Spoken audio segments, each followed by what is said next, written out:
Wapendwa wazazi na walezi pamoja na waamini wote, kanisa lililo hai na watoto wapenzi wa Mungu, tumsifu Yesu Kristo.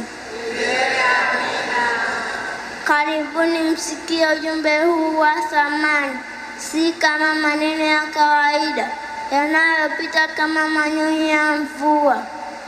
Mtoto si mzigo, si kiumbe cha kukua tu,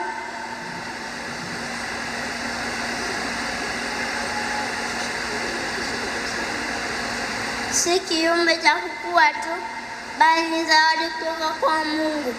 Ameletwa duniani kwa lengo kuu, si kula tu au kuvaa vizuri, bali apate neno la Mungu, chakula cha rohoni na silaha ya maisha yenye uzima wa milele.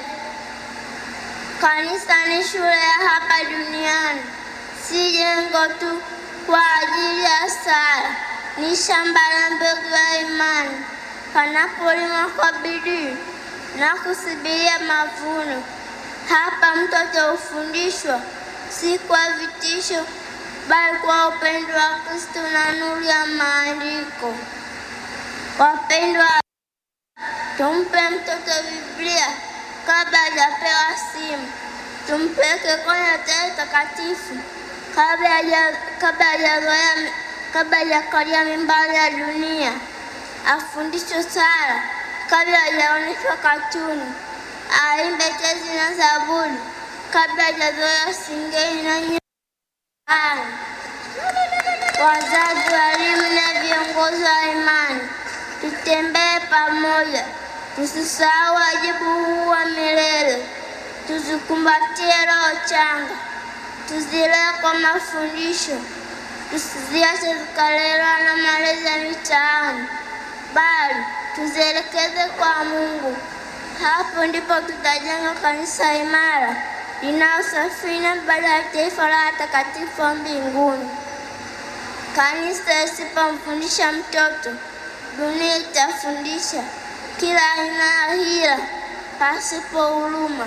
Lakini akijengwa katika msingi wa Kristo, atakuwa taa ya familia, nguzo ya kanisa na fahari ya taifa.